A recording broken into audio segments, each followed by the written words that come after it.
1, 2, 3, 4. There are times I wonder if I'm really alone. There are times I wonder if I'm true.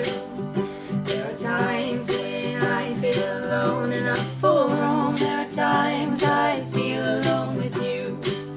You are enough of you. And there's always a love for you. Sometimes I wonder if I'm real or if I'm seen. I see everything, you are enough for me. You are enough for you.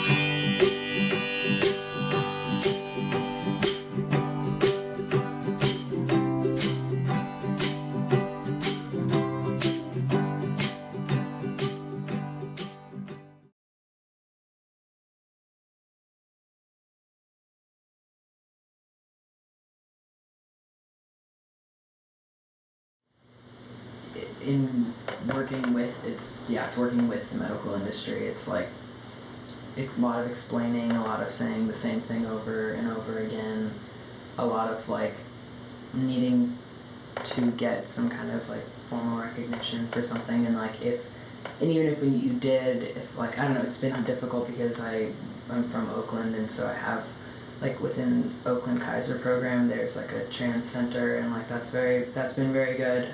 But even within that, it's allowed me to get the medical care and support that I need. But it's been a lot of working with cis people and explaining to cis people what I need and what I'm coming from, and a lot of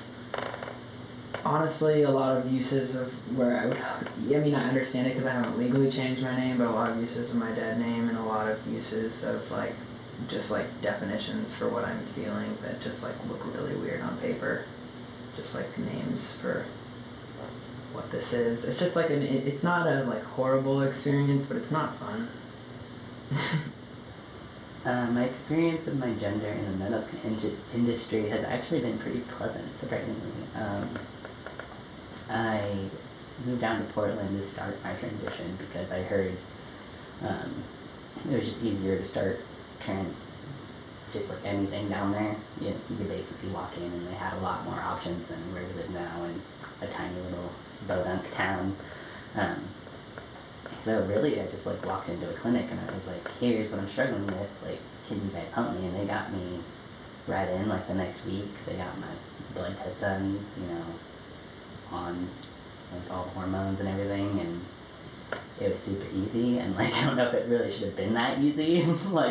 I feel especially all my brothers and sisters up here in Washington go through so much more struggle trying to get what they need here, and it's just crazy how a state over is so much different with the way they operate. My experience with gender in the medical industry has been interesting because I actually had better luck with doctors in Texas than I do here. I started HRT at a very small clinic that at the time, they saw trans people one night a month for 2 hours. They had one doctor, and they were dying to another one, and I waited. I was one of the longest patients. I was told I was going to get my HRT, and then I had to wait 10 and a half months to get my very first shot, to see the doctor for the first time. I waited, I counted every day down, and I saw Dr. Lee, and he loved me. He actually told me that I was one of the reasons that he did this is because whenever I would do my shot, he had to legally ask me if I was doing black market tea because my body, whatever I put in, would triple it. So my levels were through the roof, and he's like, you're developing so fast. He's like, I can't keep up with your changes, and he's like, this is why I do it, because you were meant to be there. You were meant, your body was meant to have this tea. Your body was meant to develop these muscles, to change this way. He's like, you're beautiful, but I moved up here, and I actually had a really hard time finding an endocrinologist. I had a hard time finding a PCM. I currently travel 2.5 hours to get to a PCM, and I love her, and I've seen her ever since, and she's also my endocrinologist because I can't find doctors that get it and that are going to treat me fairly. I did happen to find a surgeon that, after searching for years and years, in Oregon that did my top surgery, that was incredible But other than that, I've actually had a harder time here than I did there because the Nelson Thibodeau Clinic, they were amazing in Dallas. I would say that I haven't had a lot of experience with my gender in the medical in the medical industry, mostly because I'm not pursuing HRT or gender affirming surgeries at this time. It's something that I thought about, but really is not the focus of what I'm looking at right now.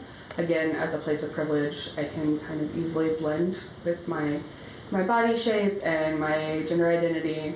I don't feel the societal pressures or experience the body dysphoria to want to go through those processes right at this moment. So since being trans has not been like the outright discussion that I've had in the medical field with anyone, I haven't had any difficulties with it. But I will say that sometimes it's aggravating to go in a place that doesn't understand gender and assumes that you're female and doesn't talk about it at all, or even bring up the possibility that I may be wanting to look into HRT or gender affirming surgeries. My experience with HRT, it's been about a year and a couple months since I've started. I really enjoyed it. It's given me awesome, features that, my body had felt like it's been missing its whole life, really, and, I feel complete now. Actually, I have thought about, what it would be like if I took more testosterone. Would that make me more manly? Would that make me appear to be, more worthy to be a man in this culture? It's very interesting. But I don't think I want to change my body. I really like this body. I'm still getting used to it. Actually, September 20th was 6 years on testosterone for me. And it has been the most life-changing, incredible thing that I could possibly ask for. It took the body that I had that didn't fit, and it started the transformation until I could have my surgery, and now it maintains me, and it's much better. I didn't look in the mirror for 15 years until I had surgery, and I looked in it a couple months ago, and I realized that the person that I saw inside, that I saw in my dreams, was looking back at me. The facial hair that I have, my voice, my facial structure has changed. I don't look like a 12-year-old boy with crew cut anymore. I finally look like a grown man, no matter how short I am.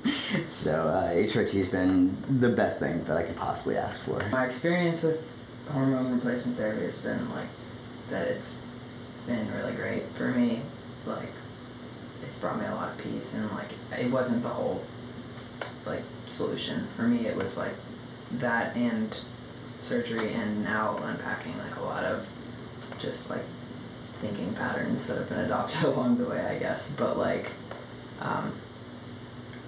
overall, it's been well worth it. I've thought a little bit about going on hormones. It's tricky. I think I have part of me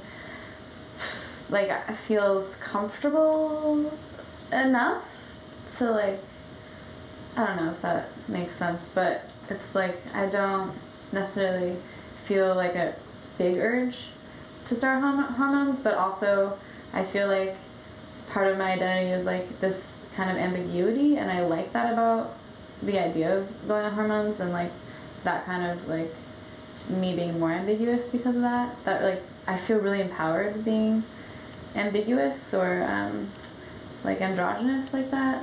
I don't know, I find the mystery to others to not, I feel I hold the power when that happens.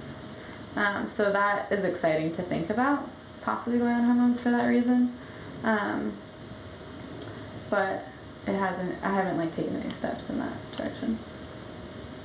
I had surgery this summer, and I kind of did expect it to be that last piece. There's no end to a transition. It's kind of and I understood that, but I didn't really, I found myself putting a lot of expectation into my surgery being the last piece, and then after that I would feel whole, and it would be great. And it was so nice, but of course I didn't really think, I thought about the surgery, and I think about the months in bed afterwards and those kinds of things, but so slow.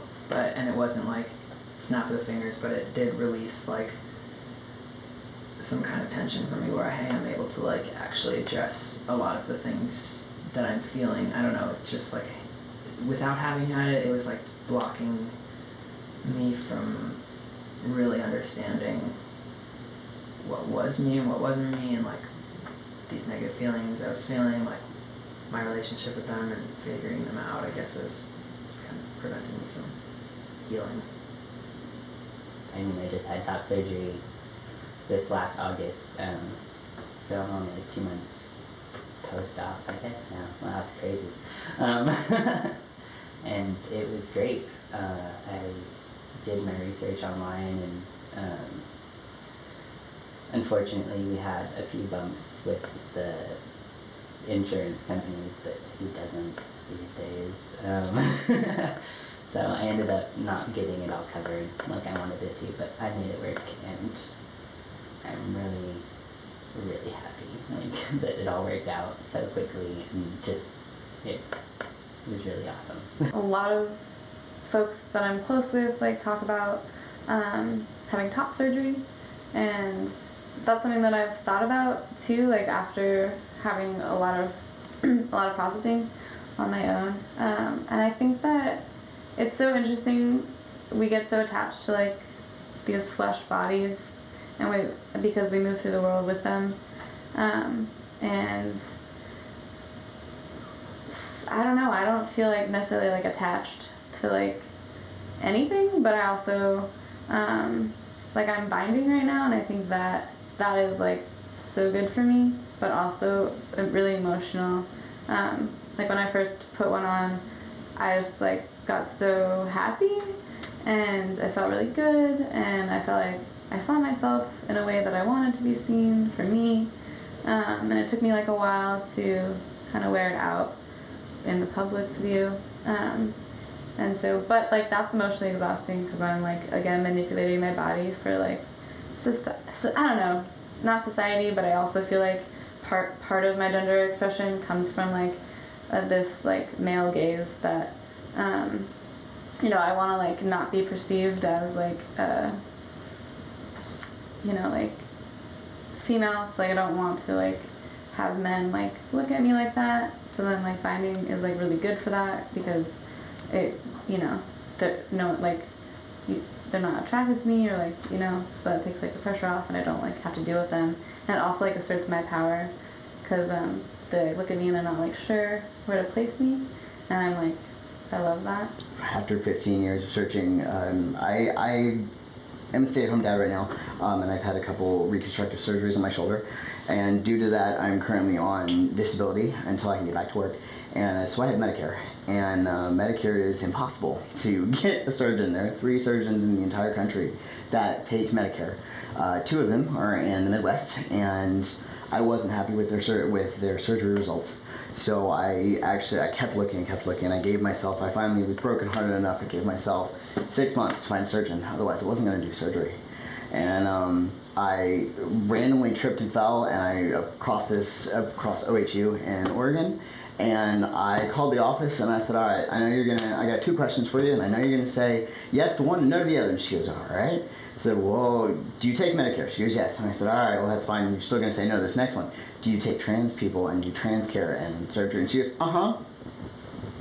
I dropped my phone and scrambled to pick it up, and I'm like, oh my god, I need to schedule for, I need to do this. And I flipped out and went running through the house, and as of May, they didn't give me much time. I was supposed to have surgery at the end of July. Called me and were like, hey, by the way, we had an opening, you're having surgery in a week. Get all your stuff done. And I was like, oh my god, because I'd been calling every single week. The scheduler, they told me, you know, because I had a long wait time, and I did my consultation in February after I had been talking to them since November of last year, and so me and the scheduler were on like a first name personal basis, and she called me and she's like, Dr. Henson canceled her trip, she has 1 day open, she's got 1 slot, you're having surgery at 5 a.m. on the 19th. And I'm like, holy crap, that's like, wait. She goes, yeah, I need you to do anesthesiology, I need you to get your heart done, everything. I didn't have time to think about surgery. It took me waking up from surgery, going home, and taking off my bandages and realizing my chest was perfect. And now everyone's convinced that I don't own shirts. I have a shirt on today, and that's awesome. But my chest is the most beautiful thing in the world now. It's not something horrifying that I absolutely hate, and I actually can look in it. I will look in a mirror now at myself for the first time in 15 years. It's so friggin' cool. Friggin' awesome.